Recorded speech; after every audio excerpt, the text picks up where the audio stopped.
Hello again, friends. Welcome to our next video, which will cover 1 Corinthians chapter 7. I've titled this To Marry or Not to Marry, perhaps in a sense to shake things up or have a little fun here, perhaps with this. I want to put 1 Corinthians 7 in context, and then I'm not necessarily going to go through this entire chapter passage by passage.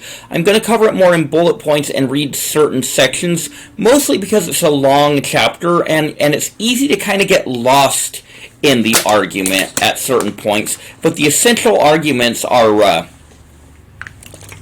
pretty straightforward in what Paul's saying, and there are, can be consolidated into bullet points, and sometimes he returns to things that he has already said.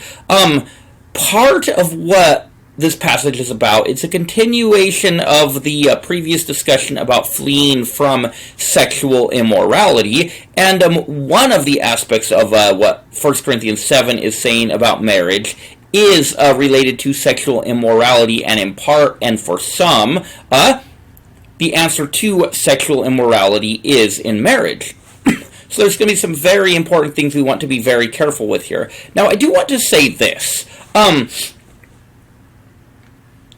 We need to take the teachings of 1 Corinthians 7 in the context of the entire canon of Scripture.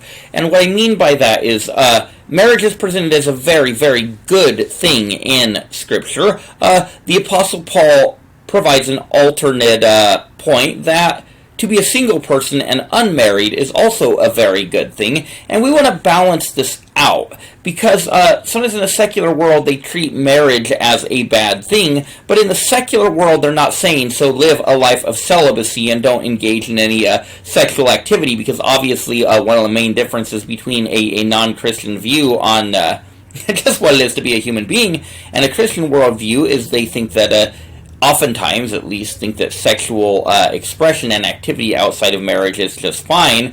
We, as Christians, we believe, and 1 Corinthians 7 is one of the places where this is taught, that marriage is, sexual expression is exclusive for marriage between one man and one woman. Anything outside of a sexual relationship within a marriage between a man and woman, a fully grown man and woman, an adult male and female, I think we should probably say, is defined as sinful, and we'll see that very clearly. And so we're going to go through this. Now, before we go through, let me just note that there are a lot of things that this does bring a corrective to. There is a masculinity movement within contemporary evangelicalism in certain pockets at least that almost acts like it's sinful to not get married. Well, God's plan for you is to get married and have babies so you can populate a Christian society. And this kind of they kind of act like almost like someone's doing something sinful. Well, it's not about, joy or anything. It's like it's your responsibility, almost like your duty to have a bunch of babies so that we can reconquer society. One of the unfortunate things is a lot of times in some Christian circles and cultures, because of one reason or another that are a song for another time, you can't guarantee that a child will grow up and in fact be a Christian. But beyond that, we just want to observe that it's almost like there's some circles, some churches you could get involved in that almost billy club you that you have to be married or you're not honoring God and you're not embracing your true masculine call, or to be truly masculine, or to be truly God's ideal for a man. Oftentimes, and this is not to say that other things aren't important for ladies, but oftentimes this is in the context of, we have to have a strong emphasis on godly masculinity, that God's de facto purpose in godly masculinity is to be married. Now, I absolutely believe in godly masculinity, and I definitely reject any worldview that would say masculinity is a bad thing anymore, or just as much as I would reject any worldview that would say femininity is a bad thing. And of course, we don't believe in gender confusion and that sort of thing. But the main point I'm getting at is that 1 Corinthians 7 does present singleness as a perfectly legitimate option for somebody who God calls to be single. But if God calls you to be single, sexual expression is out. having sex basically is something you're giving up if you feel like God has called you to be single, and we just don't want to make any confusion about that. The other ditch we could fall into is, even from a Christian perspective, act as though, well, everybody should be single because we can serve the Lord so much better if we're single. And here's the thing. If you want to be married, you want a good thing. The book of Proverbs says that, he who finds a wife finds a good thing. What you want is good. There's two good options. We're not talking about good option. We're not talking about bad option. If God calls you to be married, that's a wonderful option. I'm a married man, and I can testify that. Being married is wonderful. The point is, not being married is also a very good option. And the Apostle Paul, from his perspective, also believes it's the better option, and we'll talk about that. Now, I know I'm giving a lot of kind of background here. One more thing I want to say.